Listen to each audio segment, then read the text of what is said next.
Hello दोस्तों, क्या हालचाल? सब बढ़िया हो? सभी ने एकदम मस्त रहना है और एकदम अच्छे से एग्जाम्स की तैयारी चालू रखनी है। आज के इस वीडियो में मैं आपके साथ शेयर करूंगा कि सीए फाइनल एएफएम का जो है आप रिवीजन कर सकते हो 2 बार, वो भी सिर्फ 10 दिन में। ठीक है, अगर आप दोनों ग्रुप भी प्लान कर रहे हो तो अभी भी आप क्या कर सकते हो, एएफएम पे 10 दिन तो दे ही पाओगे। ठीक है, तो 10 दिन में आप 2 बार कैसे उसका पूरा रिवीजन कंप्लीट कर सकते हो, वो भी बहुत बढ़िया तरीके से, वो मैं आपके साथ पूरा शेयर करूंगा। फटाफट से चैनल सब्सक्राइब कर लेना, इस टाइप का कंटेंट अभी आते जाएगा जो आपके लिए बहुत ज्यादा हेल्पफुल रहेगा May 25 एग्जाम्स के लिए। रिवीजन सीरीज ऑलरेडी स्टार्ट हो गई है, तो वाले रिवीजन वीडियोस आप जरूर से देखो। इसके अलावा हर चैप्टर के वन शॉट रिवीजन जो वीडियोस है वो ऑलरेडी अपलोडेड है, उसको भी आप देख सकते हो। उससे भी आपकी रिवीजन बहुत फटाफट तरीके से हो जाएगी एएफएम की। ठीक है, एंड ऑलरेडी मैंने एक फ्री मॉक टेस्ट कंडक्ट कर लिया है, दूसरा फ्री मॉक टेस्ट में और एक प्लान कर रहा हूं, तो उसको भी आपने जरूर से देखना है, जिससे आपको पता चलेगा कि आपकी प्रिपरेशन जो है किस लेवल पे है अभी और आपको कहां पे इंप्रूवमेंट वगैरह करना है। ठीक है, तो चलो मैं फिर से जो है हमारे टॉपिक पे आ जाता हूं। तो यहां पर देखना 10 दिन में हम एएफएम का रिवीजन 2 बार कैसे कर सकते हैं। यहां पर आपको क्या करना है, जो पहला रिवीजन है उसके लिए आपको देना है 6 दिन। ठीक है, और यहां पर मैं ये एक्सपेक्ट कर रहा हूं कि जब आप 6 दिन दे रहे हो तो वहां पर आपको जो है हर दिन 10 आवर्स जो है एएफएम पे देना पड़ेगा। ठीक है, तो आपको पूरे 60 आवर्स देने पड़ेंगे और 60 आवर्स में आपका एएफएम का रिवीजन कंप्लीट करके हो जाएगा। ठीक है, और ये जो रिवीजन हम करेंगे बहुत डिटेल मैनर में होने वाला है। ठीक है, जब आप 6 दिन एएफएम को दे रहे हो पहले रिवीजन के लिए, और वहां पर अगर आप दिन का 10 घंटे बैठ रहे हो तो आपका बहुत बढ़िया तरीके से जो है एएफएम रिवाइज करके हो जाएगा, बल्कि क्वेश्चंस लिख के भी हो जाएंगे। ठीक है, यहां पर हर क्वेश्चन लिख के नहीं देखेंगे, कुछ क्वेश्चंस की राइटिंग प्रैक्टिस आपको करनी पड़ेगी। ठीक है, जब आप रिवीजन कर रहे हो एएफएम का तब भी, या फिर आपको रफ वगैरह में भी सॉल्व करके दिखना पड़ेगा, तभी जाके आपका कॉन्फिडेंस बढ़ने वाला है। ओके, अब यहां पर देखो किस ऑर्डर में भी आप चैप्टर्स करोगे और आपको कितना कितना आवर्स देना है। ठीक है, उन चैप्टर्स के ऊपर वो भी मैंने आपको पूरा लिख के बताया। ठीक है, और ये कोई भी हाइपोथेटिकल फिगर्स नहीं है, एकदम अचीवेबल, आप एकदम बढ़िया तरीके से जो यहां पर मैंने आज लिखे उसमें आपका वो चैप्टर रिवाइज करके हो जाएगा और बहुत बढ़िया तरीके से भी कंप्लीट हो जाने वाला है। यहां पर देखो सबसे पहले आप क्या करोगे, तो आपका पहला वाला रिवीजन है जो आपको 6 डेज में कंप्लीट करना है, उसमें आप क्या करोगे, security valuation plus business valuation जो है इस चैप्टर से आपको स्टार्ट करना रहेगा। ठीक है, ये चैप्टर बहुत ज्यादा important exam point of view से भी, और आसपास जो है क्या होता है 20 मार्क्स के लिए टेस्ट किया जाता है, 16 से 20 मार्क्स के लिए टेस्ट किया जाता है। ठीक है, इस चैप्टर को आपको क्या करना है, 13 आवर्स देने। आप जब पहला रिवीजन कर रहे हो पूरा की पूरा आप क्या करोगे, क्वेश्चन बैंक में से करोगे। ठीक है, तो जिन्होंने भी मेरा क्लासेस लिया था उनके पास आपके पास सभी के पास मेरा क्वेश्चन बैंक होगा, उसमें से आप क्या करोगे, रिवीजन करने वाले हो। ठीक है, तो अब देखो यहां पर आपको क्या करना है, 13 आवर्स देने। ठीक है, 13 आवर्स देने और क्या करना है आपको, security valuation plus business valuation इस चैप्टर को पूरा रिवाइज करके निपटाना है। अब यहां पर देखो आपको अप्रोक्सीमेटली जो है कितने क्वेश्चन सॉल्व करके देखने रहेंगे। ठीक है, सबसे पहली तो चीज आप क्या करोगे, आपके पास जो मेरा कॉन्सेप्ट बुक है उसमें से आप क्या करोगे, फटाफट से पूरे के पूरे कॉन्सेप्ट जो है, फॉर्मुलेज जो है उसको रिवाइज कर लोगे। ठीक है, इस चैप्टर की जितने भी फॉर्मुलेज हैं, जितने भी कॉन्सेप्ट है वो फटाफट से आप रिवाइज कर लोगे, बहुत कम टाइम में आपका हो जाएगा। ठीक है, कॉन्सेप्ट बुक उसी तरीके से बनाया गया है कि आप फटाफट उसको रिवाइज करके निपटा दोगे। ओके, तो मान के चलो क्या होगा, आपका 1 घंटे के ऊपर नहीं जाएगा, 1 घंटे में आप सभी के सभी फॉर्मुलेज और कॉन्सेप्ट रिवाइज कर लोगे। अब बाद में आपको क्या करना है, क्वेश्चंस का प्रैक्टिस करना है। ठीक है, अब जब आप क्वेश्चन का प्रैक्टिस करोगे तो उसके लिए आप क्या करोगे, क्वेश्चन बैंक यूज में लेने वाले। अब जब आप क्वेश्चंस का प्रैक्टिस कर रहे हो तो आपने क्या करना है, एक टारगेट रखना है कि आपका जो है 1 घंटे में, ठीक है, आपका जो है 1 आवर में कम से कम 4 क्वेश्चन जो है रिवाइज करके होने चाहिए, ऑन एन एवरेज बोल रहा हूं, ऐसा जरूरी नहीं कि हर बार वैसा होना चाहिए, बट ऑन एन एवरेज आपका 1 आवर में जो है 4 क्वेश्चन का जो है रिवीजन होना चाहिए। ठीक है, ये आप एक टारगेट रखो। इसमें से आप क्या करोगे, कुछ क्वेश्चंस जो है लिख के देख लोगे, कुछ क्वेश्चंस को जो आप क्या करोगे, मन की मन में बनाओगे या फिर रफ में वैसा सॉल्व करके देखोगे। ठीक है, क्वेश्चन पढ़ा, स्टेप्स मन में सोचा, बाद में चेक कर लिया वैसे। ठीक है, बट आपका एक टारगेट रहेगा कि आपने क्या करना है, 1 घंटे में ऑन एन एवरेज 4 क्वेश्चन बनाना है। 4 से ज्यादा बना सकते हो तो बहुत ही बढ़िया है, बट 4 तो मिनिमम आपको बनाना है। तो इस तरीके से क्या होगा, आपकी 50 क्वेश्चन की जो है प्रैक्टिस हो जाएगी। ठीक है, और ये सब क्वेश्चन आपके ऑलरेडी जो है क्लास वगैरह मैंने मार्किंग करा दी थी, जो भी इंपॉर्टेंट क्वेश्चन वगैरह उनको आपने क्या करना है, सॉल्व करके देखना है। ठीक है, आपने डायरेक्टली सॉल्यूशन कभी भी मत देखना, जब भी आप रिवीजन कर रहे हो तब भी आपका ध्यान डायरेक्टली सॉल्यूशन पे नहीं जाना चाहिए। आपको क्या करना है, खुद से ही जो है एक बार रफ में क्वेश्चन सॉल्व करके देखना है। ठीक है, या स्टेप्स वगैरह भी पहले आप पूरा मन में सोचो, बाद में उसका सॉल्यूशन देखो और चेक करो कि आपने जो स्टेप्स वगैरह सोचा है वो आपकी सही हो रही है क्या। ठीक है, तो इस तरीके से आप करोगे पूरा, तो बहुत अच्छे से क्या होगा, आपका जो है 13 आवर्स में, ठीक है 13 बोल रहा हूं मैं, 13 आवर्स में क्या होगा, पूरा security valuation plus business valuation जो है ये कंप्लीट हो जाएगा। ठीक है, रिवाइज करके। इसके बाद आप क्या करोगे, दूसरा चीज security analysis plus merger and acquisition जो है इसको आप रिवाइज करोगे, और इसके लिए आपको क्या करना है, 6 आवर्स देने। ठीक है, देखो सिक्योरिटी एनालिसिस में आपको क्या करना है, सिर्फ जो प्रैक्टिकल क्वेश्चंस है, ठीक है, जैसे कि आपका जो रन्स टेस्ट का क्वेश्चन होता है या ईएमए का जो क्वेश्चन होता है, ऑटो कोलेशन टेस्ट का जो क्वेश्चन होता है, उसको सिर्फ आपको देखना है और सॉल्व भी नहीं करना है, सिर्फ उनके क्या करना है, स्टेप्स वगैरह आपको एक बार क्या करना है, रिकॉल करके देख लेने, पूरा पूरा सॉल्व करने की जरूरत नहीं है, ठीक है। वहां पर अगर आप ऑटो कोरिलेशन टेस्ट का क्वेश्चन जो है पूरा हाथ से बना के देख रहे हो अभी, तो बेवकूफी रहेगी। आपने क्लास में ऑलरेडी बना लिया है, ठीक है, तो आपको सिर्फ क्या करना है, उन स्टेप्स को रिकॉल करना है वैसा, ठीक है। लिख के देखने की जरूरत नहीं है, क्योंकि वो पूरे मैकेनिकल क्वेश्चन होते हैं। रन्स टेस्ट में भी जो भी फॉर्मुलेज आते हैं वो सिर्फ आपको क्या करना है, बोल के देखना है, ठीक है। इन क्वेश्चंस को लिखने की जरूरत नहीं है। अब मर्जर एंड एक्विजिशन जो है, इसके क्या करना है आपको, इसके ऊपर 5 आवर्स देना है। जैसे यहाँ पे मैंने आपको बाइफर्केशन दे रखा है कि 6 आवर्स में आपको क्या करना है, security analysis and merger and acquisition जो है पूरा कंप्लीट करना है। तो सिक्योरिटी एनालिसिस में आप क्या करोगे, 1 आवर दोगे, ठीक है। तो सिक्योरिटी एनालिसिस के जो 3 प्रैक्टिकल क्वेश्चंस है वो आप क्या करोगे, फटाफट से 20-25 मिनट में कंप्लीट कर लोगे, ठीक है, रिवाइज करके। और बचे हुए टाइम में उसका जो थियरी पार्ट है, ठीक है, उसको भी थोड़ा आपने देख लेना, ठीक है। थियरी पार्ट में जो भी उसके क्वेश्चन इंपॉर्टेंट है उसको आपने जरूर से देख लेना। मर्जर एंड एक्विजिशन में क्या है, आप हमारे जो कॉन्सेप्ट नोट्स है उसमें से क्या करोगे, फटाफट से उसको पहले रिवाइज कर लोगे 1/2 एन आवर में, ठीक है। बहुत ज्यादा बड़ा चैप्टर नहीं है मर्जर एंड एक्विजिशन, छोटा सा चैप्टर है, आसान चैप्टर होता है। तो फटाफट से 1/2 एन आवर में क्या होगा, उसके कॉन्सेप्ट रिवाइज हो जाएंगे हमारे कॉन्सेप्ट बुक में से। उसके बाद आप क्या करोगे, क्वेश्चंस का प्रैक्टिस करना स्टार्ट करोगे क्वेश्चन बैंक में से। अब यहां पर भी टारगेट आपका वही रहना चाहिए कि आपका जो है ऑन एन एवरेज 1 घंटे में 4 से 5 क्वेश्चन बनने चाहिए मर्जर एंड एक्विजिशन की। सेम अप्रोच रहेगा कि क्वेश्चन को आप क्या करोगे, कुछ क्वेश्चंस को रफ में बनाओगे, कुछ के आप स्टेप्स वगैरह बोल के देखोगे और फिर उसको चेक कर लोगे वैसा, ठीक है। तो इसी अंदाज में आपको पूरा सॉल्व करना है। तो यहां पर भी क्या होगा, आपके मर्जर एंड एक्विजिशन के ऑन एन एवरेज क्या होगा, एक 18-20 क्वेश्चन की जो है रिवीजन करके हो जाएगी, ठीक है। मोर देन सफिशिएंट रहेगा। ये क्वेश्चंस ऑलरेडी आपके मार्क थे, कौन से क्वेश्चंस इंपॉर्टेंट वगैरह, क्वेश्चन बैंक में जो क्वेश्चन है उसी में से आपको प्रैक्टिस करनी है पहली वाली रिवीजन में, ठीक है। यहां पर से आपने क्या करा, मर्जर एंड एक्विजिशन जो है इसको भी कंप्लीट कर लिया। इसके बाद portfolio management plus mutual fund जो है, ठीक है, इस पर आपने आ जाना है। पोर्टफोलियो मैनेजमेंट और म्यूचुअल फंड जो है ये दोनों चैप्टर्स मिला के कम से कम जो है क्या होगा, 16 से 20 मार्क के टेस्ट होंगे, पक्की बात है, ठीक है। अब यहां पर भी मैंने आपको बाइफर्केशन दिया कि पोर्टफोलियो मैनेजमेंट आपको क्या करना है, 7 आवर्स में कंप्लीट करना है, ठीक है। और म्यूचुअल फंड जो है क्या होगा, आपका 4 घंटे में कंप्लीट हो जाना चाहिए।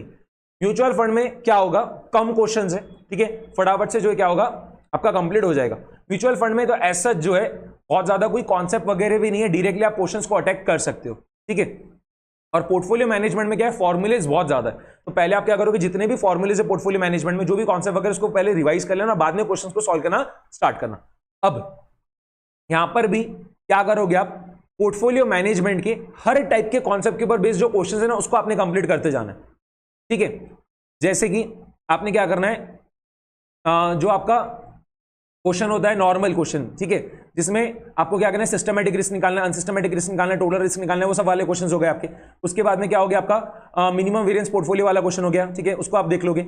उसके अलावा जो आपका एक और होता है कि अगर आपका जो है पोर्टफोलियो क्या हो रहा है, एफिशिएंट फ्रंटियर पे लाई कर रहे थे, उसके वेट्स वगैरह निकालने वाला जो क्वेश्चन है, मतलब हर एक कॉन्सेप्ट के ऊपर बेस्ड जो क्वेश्चन है, ठीक है, उसको आपने क्या करना है, निपटाते जाना है। कोई भी कॉन्सेप्ट के ऊपर बेस्ड जो क्वेश्चन है छूटना नहीं चाहिए, ठीक है।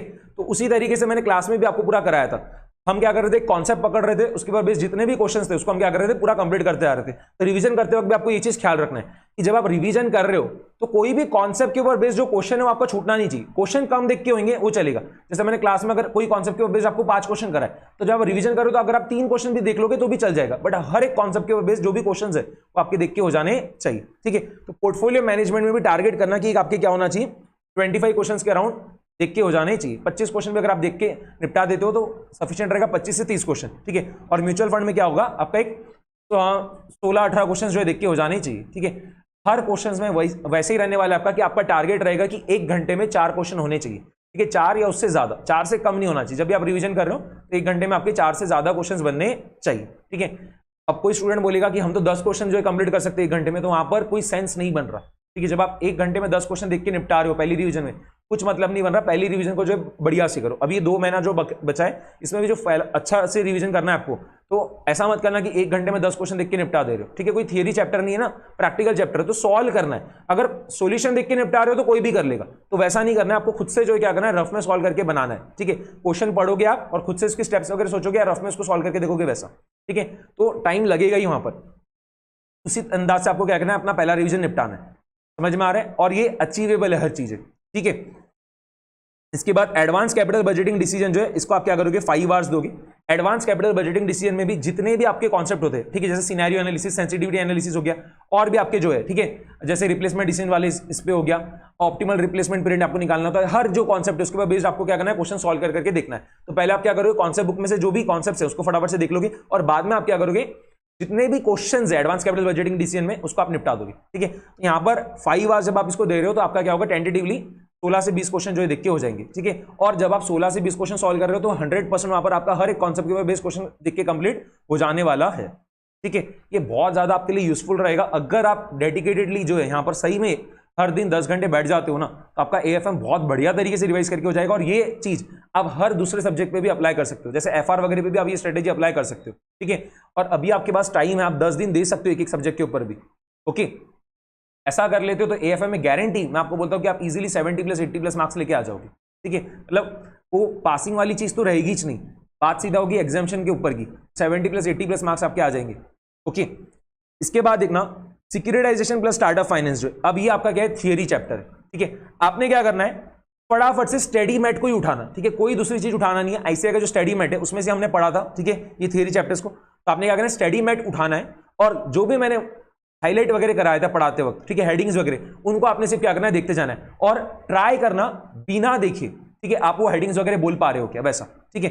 तो यहां पर 3 आवर्स मोर देन सफिशिएंट है इन दोनों चैप्टर्स को रिवाइज करने के लिए, ठीक है। बहुत कोई ज्यादा पेज नहीं है, अगर आप स्टडी मैट में से भी इन दोनों चैप्टर्स को पढ़ रहे हो तो पूरे मिला के आपको जो है 30 पेजेस पढ़ने, और वो सीए फाइनल स्टूडेंट के लिए कोई बहुत बड़ी बात नहीं है, 3 घंटे में 30-35 पेज पढ़ के निपटाना, ठीक है। और वहां पर भी आपको अंदर का मसाला कोई बहुत ज्यादा डिटेल में नहीं पढ़ना है, वो तो हमने चैप्टर पढ़ा था जब अच्छे से समझ लिया था, अभी सिर्फ हेडिंग्स और कीवर्ड्स वगैरह भी आपको फोकस करना है, ओके। बट कोई भी चीज छोड़ना मत, हर एक वहां पर जो भी हेडिंग्स वगैरह इंपॉर्टेंट है वो आपको पूरी ख्याल रखनी पड़ेगी, ठीक है। क्योंकि इतना तो पक्का है कि इन चैप्टर में से 4 मार्क के क्वेश्चन आने वाले थियरी में, तो क्यों हम उसके ऊपर टाइम ना दें, ठीक है। उसके ऊपर पूरा टाइम दो आप, और क्या करो, अपने सिक्योर करो, 8 में से जो है 8 मार्क सिक्योर करो। थियरी में भी पूरे में से पूरे मार्क मिलते हैं, या फिर क्या होगा, नहीं भी तो 4 में से 3 मार्क तो देगा ही आपको, ठीक है। तो यहाँ पर एफर्ट कम देना होता है और मार्क्स अच्छे खासे मिल जाते हैं, तो इसको आपने निग्लेक्ट नहीं करना है थियरी को, और पूरा अच्छे से कंप्लीट करना है, ओके। अब इसके बाद देखो आपने क्या करना है, जो आपका derivatives and interest rate risk management है, इसको आपने क्या करना है, 8 आवर्स देने, ठीक है। 8 आवर्स अगर आप दे दोगे ना, तो आपका डेरिवेटिव्स और इंटरेस्ट रेट रिस्क मैनेजमेंट जो है अच्छे से कंप्लीट हो जाएगा। यहां पर देखो आपको क्या करना है, डेरिवेटिव्स पे अगर आप 6 घंटे दे देते हो तो डेरिवेटिव्स अच्छे से हो जाएगा, और इंटरेस्ट रेट रिस्क मैनेजमेंट पे 2 आवर्स, ठीक है। डेरिवेटिव्स जो है आप अच्छी से जो है कंप्लीट कर सकते हो 6 आवर्स में, और इंटरेस्ट रेट रिस्क मैनेजमेंट जो है 2 आवर्स में। इंटरेस्ट रेट रिस्क मैनेजमेंट में आप क्या करोगे, क्वेश्चंस को डायरेक्टली सॉल्व करना स्टार्ट करना। आप क्या करोगे, पूरे मिला के है ही कितने question, interest rate risk management पूरे मिला के है ही 10-12 क्वेश्चन। आप जब रिवीजन कर रहे हो तो आपने क्या करना है, सिर्फ 6 क्वेश्चंस का प्रैक्टिस करना है, ठीक है। अब वहां पर स्वैप वाले जो 4 क्वेश्चन है, तो 4 क्वेश्चन जो है सॉल्व करके देखने की जरूरत नहीं है, कोई भी 2 क्वेश्चन सॉल्व कर लोगे अच्छे से, उससे प्रैक्टिस हो जाएगी, ठीक है। एफआरए के ऊपर बेस्ड जो है 3 क्वेश्चन है, तो आप क्या करोगे, कोई भी 1-2 क्वेश्चन सॉल्व कर लोगे, अच्छे से प्रैक्टिस हो जाएगी। मैंने ऑलरेडी मार्क करा है, जो भी इंपॉर्टेंट क्वेश्चन है, कंप्रिहेंसिव क्वेश्चन है, उनको आपने रिवीजन में काम में लेना है, ठीक है। तो interest rate risk management directly आप क्वेश्चंस का प्रैक्टिस कर सकते हो, वहां से आपके जब कॉन्सेप्ट वगैरह रिवाइज करके हो जाएंगे। डेरिवेटिव्स में आप क्या करोगे, डेरिवेटिव्स में आप क्या करोगे, पहले कॉन्सेप्ट बुक में से फटाफट से पूरे कॉन्सेप्ट जो गो थ्रू कर लोगे, ज्यादा टाइम नहीं लगेगा। क्या होगा, 45 मिनट्स 1 आवर में जो पूरे कॉन्सेप्ट देख के हो जाएंगे, ठीक है। जैसे ब्लैक-शोल्स मॉडल का जो फॉर्मूला वगैरह उसको भी देख लेना। इसके अलावा जो अभी रियल ऑप्शंस वाला पार्ट ऐड हुआ था May 24 एग्जाम एंड ऑनवर्ड्स, उसको भी आपने देखना चाहिए, ठीक है। क्योंकि उसके ऊपर बेस्ट क्वेश्चन आने की चांसेस बहुत रहेगी। अबैंडनमेंट ऑप्शन के ऊपर क्वेश्चन आ गया November 24 में, इस बार ऐसा लग रहा है कि क्वेश्चन वो क्या करेगा, आपको टाइमिंग ऑप्शन के ऊपर बेस पूछेगा, ठीक है। या फिर हो सकता है ग्रोथ ऑप्शन भी पूछ ले, तो ग्रोथ ऑप्शन का अगर क्वेश्चन आता है तो वहां पर जो है आपको ब्लैक-शोल्स मॉडल का फॉर्मूला पता होना चाहिए, और टाइमिंग ऑप्शन का भी जो क्वेश्चन था स्टडी मैट में वगैरह उसको हमने पूरा बनाया, ठीक है। तो इनके ऊपर आपको थोड़ा ज्यादा ध्यान देना पड़ेगा। इसके अलावा बाइनोमियल मॉडल तो मैंने आपको ऑलरेडी बोला ही, बहुत इंपॉर्टेंट होता है एग्जाम पॉइंट ऑफ व्यू से। इसके अलावा जो ऑप्शंस वाले क्वेश्चन होते हैं ना, जिसमें पे ऑफ वगैरह निकालना होता है, वो भी बहुत इंपॉर्टेंट है। उसके ऊपर बेस्ड भी हमने पूरे क्वेश्चंस करे, बहुत सारे क्वेश्चंस है वहां पर, तो हर एक क्वेश्चन प्रैक्टिस नहीं करना है आपको। क्या करना है, कोई भी 2-3 क्वेश्चन आप उठा के प्रैक्टिस कर लोगे, तो वहां पर क्या होगा, आपका उसका रिविजन करके हो जाएगा। और एक वहां पर होता है आपका फ्यूचर्स वाला पार्ट, ठीक है, उसको आपने बहुत बढ़िया से करना है। फ्यूचर्स वाले भी बहुत सारे क्वेश्चन है, उसको भी आप क्या करोगे, हर एक क्वेश्चन की प्रैक्टिस करने की जरूरत नहीं, कोई भी आप 2 क्वेश्चन उठाओगे वहां पर आपके अच्छे से उसकी प्रैक्टिस हो जाएगी, ठीक है। मतलब कॉस्ट ऑफ कैरी मॉडल वाले जो क्वेश्चन होते हैं, जहां पर आपको थ्योरेटिकल फ्यूचर प्राइस निकालनी पड़ती है, फिर निकालना पड़ता है हेजिंग के लिए कितने फ्यूचर कॉन्ट्रैक्ट्स, जो आपको लॉन्ग पोजीशन लेना पड़ेगा, शॉर्ट पोजीशन लेना पड़ेगा, वो वाले सब क्वेश्चन बहुत इंपॉर्टेंट होते हैं वो। इसके अलावा कमोडिटी ट्रेडर वाला जो क्वेश्चन होता है वो, इसके अलावा मेंटेनेंस मार्जिन, इनिशियल मार्जिन वाला जो क्वेश्चन होता है, ठीक है, ये सब इंपॉर्टेंट है। इस बार के आरटीपी May 25 में भी क्वेश्चन है, ठीक है, मेंटेनेंस मार्जिन, इनिशियल मार्जिन वाला। तो आपको लगता है कि बहुत सिंपल क्वेश्चन एग्जाम में नहीं आएगा, ऐसा नहीं, एग्जाम में आ सकते हैं सब क्वेश्चन। तो आपको हर एक कॉन्सेप्ट के बेस जो भी क्वेश्चन है वो पूरे आपके देख के हो जाने चाहिए, ठीक है। तो जब आप डेरिवेटिव्स रिवाइज कर रहे हो तो आपका टारगेट रहना चाहिए कि 45 मिनट्स के अंदर पूरे कॉन्सेप्ट्स का रिवीजन हमारे कॉन्सेप्ट बुक से, और उसके बाद में आप क्या करोगे, क्वेश्चंस का प्रैक्टिस करोगे, और आपके क्या होना चाहिए, 25 क्वेश्चन के आसपास देख के हो जाना चाहिए, ठीक है। डेरिवेटिव्स के 25 क्वेश्चंस के अराउंड आपके देख के हो जाने चाहिए, ठीक है। जो भी डेल्टा हेजिंग वाले क्वेश्चंस वगैरह वो भी पूरे आपने देख लेना है, हर कॉन्सेप्ट के ऊपर बेस आपको क्वेश्चन कवर करना है, ये आपका टारगेट रहना चाहिए, और वो आराम से हो जाएगा, ठीक है। और इंटरेस्ट रेट रिस्क मैनेजमेंट में क्या करोगे आप, 6 क्वेश्चन की प्रैक्टिस कर लोगे तो भी सफिशिएंट रहेगा। इसके बाद आते हैं हम risk management and financial policy and corporate strategy. अब ये भी आप क्या करोगे 3 आवर्स में कंप्लीट कर लोगे। अब रिस्क मैनेजमेंट में क्या है, वैल्यू एट रिस्क वाला पार्ट जो है बहुत इंपॉर्टेंट होता है, उसके ऊपर बेस्ड इस बार एग्जाम में क्वेश्चन आने की चांसेस बहुत ज्यादा रहेगी। ठीक है, या तो डिस्क्रिप्टिव पार्ट में पूछेगा वो वैल्यू एट रिस्क के ऊपर बेस्ड क्वेश्चन, ठीक है, या फिर हो सकता है कि उसके ऊपर कोई केस स्टडी आ जाए, बहुत हाई चांसेस है, एकदम अच्छे से उसको करके जाना। अब वैल्यू एट रिस्क के ऊपर बेस्ड गिने चुने कितने 4 क्वेश्चन है, उसके अलावा और कोई क्वेश्चन आईसीआई ने अभी तक दिया ही नहीं है, उसी में से कोई ना कोई क्वेश्चन आएगा। ठीक है, तो वैल्यू एट रिस्क के जो 4 प्रैक्टिकल क्वेश्चन है वो आपके क्या होगा, हार्डली हाफ एन आवर में देख के हो जाएंगे, पूरा सॉल्व करने के देखने की जरूरत नहीं है, सिर्फ स्टेप्स वगैरह बोलोगे तो भी काम हो जाएगा। ठीक है, इसके अलावा जो उसका थियरी वाला पार्ट है वो भी आप क्या कर सकते हो, एक हाफ एन आवर 1 आवर में देख के पूरा निपटा सकते हो। और पहला चैप्टर जो सिर्फ 10 पेज का है आपके आईसीआई स्टडी मैट में, और उसका भी एक क्वेश्चन आना ही आना है, तो financial policy and corporate strategy जो वो भी आप पूरा स्टडी मैट में से पढ़ोगे, और क्या होगा 10 पेज पढ़ के आपको पूरे निपटाने हैं। वहां पर भी सिर्फ जो हेडिंग्स वगैरह वो आपको ध्यान रखना है, और अंदर के जो कीवर्ड्स वगैरह वैसा। ठीक है, इंपॉर्टेंट है, इनको आप बिल्कुल मिस नहीं कर सकते, छोटी छोटी चीजें, बट एग्जाम में क्या होगा मिनिमम ये क्या होता है 8 मार्क्स वगैरह के लिए टेस्ट होता है, तो आप इसको स्किप नहीं कर सकते, और 3 आवर्स में पूरे वो 8 मार्क्स पॉकेट में आ जाएंगे ना, तो 3 आवर्स वहां पर दो उसको। ठीक है, और आखिरी में हम आते हैं forex and international financial management में, जो कि कितना आपको क्या करना है 10 आवर्स में पूरा कंप्लीट करना है। अब यहां पर जो है देखो forex and international financial management जो है थोड़ा दिक्कत ज्यादा है स्टूडेंट को 10 आवर्स में रिवाइज करना। खुद से जब आप क्या करोगे क्वेश्चंस वगैरह सॉल्व करना बैठोगे तो वहां पर भी थोड़ी दिक्कत आती है, तो यहां पर आप क्या कर सकते हो, मेरा एक फॉरेक्स एंड आईएफएम का 9 आवर्स का जो है 1 शॉट रिवीजन लेक्चर है, उसको अगर आप देख लेते हो, ठीक है, स्पीड बढ़ा के, तो वहां पर क्या होगा वो आपका अच्छे से अगर आप कंप्लीट करते हो उसको, ठीक है, स्पीड बढ़ा के आप उसको इजीली 1.5 वगैरह भी देख सकते हो, तो वहां पर क्या होगा आपका 6 आवर्स 7 आवर्स में देख के हो जाएगा। उसके बाद आप क्या कर सकते हो, आपको और कुछ क्वेश्चंस का प्रैक्टिस करना है, तो इस बार की रिसेंट अटेम्प्ट की जो आरटीपी वगैरह हो गई, ठीक है, उसके क्वेश्चन जो है वो आप देख लेना। ठीक है, आपको देखना कोई भी नया क्वेश्चन वगैरह नहीं दिखेगा। इसके अलावा जो क्वेश्चंस नवंबर 24 मई 24 पेपर में आए थे वो आप देख लेना। ठीक है, तो आपको एक क्या होगा कॉन्फिडेंस आ जाएगा। जैसे आपने वो रिवीजन वीडियो देखा, उसके बाद में आपने क्या करा, रिसेंट अभी 2 अटेम्प्ट के पेपर देख ली, आरटीपी में क्वेश्चन देख लिया, और आपको अगर वो बनाते आ जा रहे तो आपको कॉन्फिडेंस आ जाएगा कि हमें फॉरेक्स भी जमता है। ठीक है, और वो वाली वीडियो में मैंने जितने भी कॉन्सेप्ट है फॉरेक्स के आईएफएम के पूरे कंप्लीट किए, और बहुत ज्यादा क्वेश्चन की प्रैक्टिस वगैरह भी कराई, तो बहुत ज्यादा आपके लिए हेल्पफुल रहेगा। ठीक है, और आखिरी में करना कभी भी forex and international financial management, इसका भी जो हमारा कॉन्सेप्ट बुक है उसमें बहुत ही बढ़िया तरीके से हर एक कॉन्सेप्ट वहां पर मैंने एक्सप्लेन किया है। ठीक है, एग्जांपल्स वगैरह के साथ में, तो बहुत आपके लिए हेल्पफुल रहेगा। तो पहले आप क्या कर सकते हो, अगर आपको रिवीजन वीडियो नहीं देखना है, खुद से कंप्लीट करना है, तो फटाफट से पहले कॉन्सेप्ट्स निपटाना और बाद में क्वेश्चंस को अटैक करना चालू करना। ठीक है, तो 1 घंटे 1.5 घंटे में आपके पूरे कॉन्सेप्ट देख के हो जाएंगे, और बाद में आप क्या करोगे क्वेश्चन सॉल्व करोगे। आपने क्या करना है, यहाँ पर टारगेट करना है कि आपके जो है 30-35 क्वेश्चन जो है देख के हो जाए। ठीक है, यहाँ पर पूरे क्वेश्चन सॉल्व नहीं करना है। ठीक है, कोई भी ये मत सोचना कि हम एक एक क्वेश्चन लिख के जो है कैसे पूरा बनाएंगे, आपको रफ में करना है, रफ में आप इजीली कर सकते हो, कोई बहुत बड़ी बात नहीं। ठीक है, तो इस तरीके से क्या होगा, आप यहाँ पर नंबर ऑफ आवर्स का जो कैलकुलेशन कर लेना, मैंने तो किया भी नहीं है, बट गारंटी मैं आपको देता हूँ कि यहाँ पर क्या होगा कि आपका जो है पूरा 60 आवर्स के अंदर कंप्लीट हो जाएगा। ठीक है, क्योंकि पॉसिबल है 60 आवर्स में पूरा एएफएम अच्छे से रिवाइज करना पॉसिबल है, और उसी स्टूडेंट के पॉइंट ऑफ व्यू से सोच के मैंने यहाँ पर नंबर ऑफ आवर्स लिखे। ठीक है, तो यहाँ पर आप ये जो मैंने आपको बताया पूरा, इसको आप इजीली जो है क्या कर पाओगे, अचीव कर पाओगे ये चीज को। बट वही है कि आपको बहुत सिंसियरली जो है पढ़ाई करनी पड़ेगी, कुछ भी आपको टाइम वेस्ट वगैरह नहीं करना रहेगा। दिन का आपको 10 घंटे देना है, यानी देना है। ठीक है, 10 घंटे इफेक्टिव मैं बोल रहा हूँ, स्टडी आवर्स आपके निकल के आने चाहिए वैसा। और एक चीज और कर लेना, एएफएम के साथ साथ में सिर्फ ऑडिट जो है ना क्या करना, 1 से 1.5 घंटा पढ़ लेना, क्योंकि अगर आप ऑडिट अगर छोड़ दोगे ना भी आखिरी के 2 महीने, ठीक है, अगर आपने 10 दिन का ब्रेक भी लगा दिया ऑडिट पे, ठीक है, या 1 हफ्ते का ब्रेक भी लगा दिया ना, तो ऑडिट भूलना स्टार्ट कर दोगे। ठीक है, बिल्कुल भी ध्यान में नहीं आएगा जब फिर से ऑडिट का बुक लेके बैठोगे रिवाइज करना ऑडिट तब। इसके लिए क्या है, ऑडिट दिन का जो है ज्यादा नहीं बोल रहा हूँ, 1 से 1.5 घंटा पढ़ते जाना। ठीक है, इस तरीके से आपकी बढ़िया से जो है एफएम की रिवीजन करके हो गई। ओके, अब दूसरा रिवीजन जो आपको क्या करना है, 4 दिन में निपटाना है। धीरे धीरे हमें रिवीजन का टाइम पीरियड कम ही करना है, क्योंकि अल्टीमेटली तो हमें 1.5 डेज में पूरा एफएम रिवाइज करते आना चाहिए। तब आप क्या करोगे, 4 दिन में जो है एफएम रिवाइज करोगे।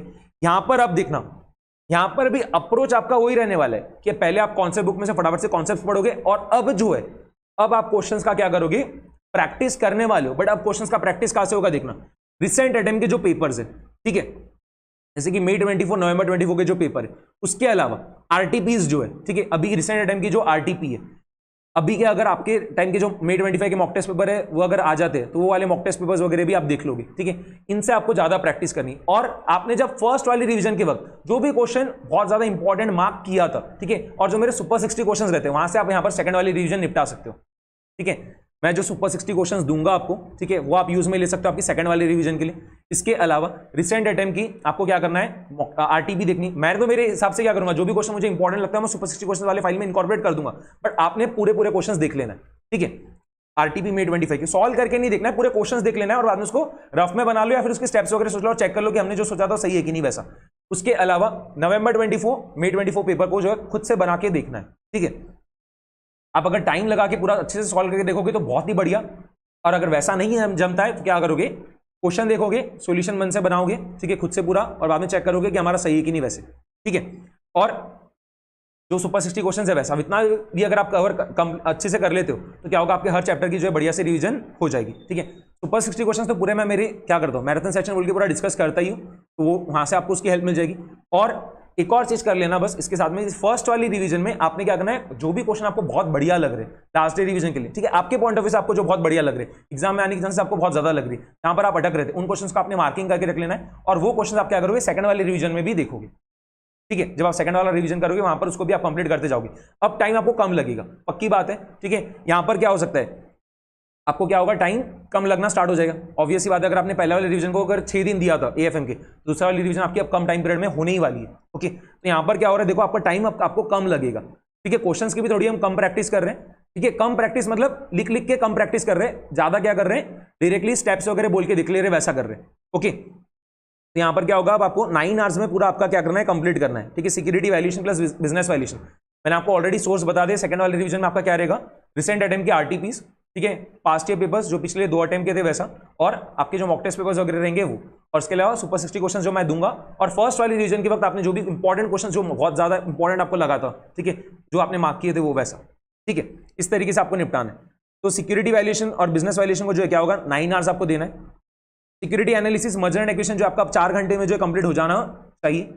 पोर्टफोलियो मैनेजमेंट म्यूचुअल फंड जो अराउंड आप 7 आवर्स में कंप्लीट कर सकते हो इजीली। एडवांस कैपिटल बजटिंग जो है आपका क्या होगा, 3 आवर्स में आप इजीली कंप्लीट कर पाओगे। और यहां पर अगर आप कॉन्सेप्ट बुक अगर नहीं भी देखते हो, ठीक है, अगर आपको लगता है कि कोई चैप्टर में कॉन्सेप्ट बुक देखने की जरूरत नहीं, आपको कॉन्सेप्ट पूरे के पूरे याद है, तो डायरेक्टली क्वेश्चंस को अटैक करो, ठीक है। क्योंकि जब आप क्वेश्चन सॉल्व करोगे तो वहां पर अल्टीमेटली आपके कॉन्सेप्ट जो है रिवाइज होते जाने वाले, ठीक है।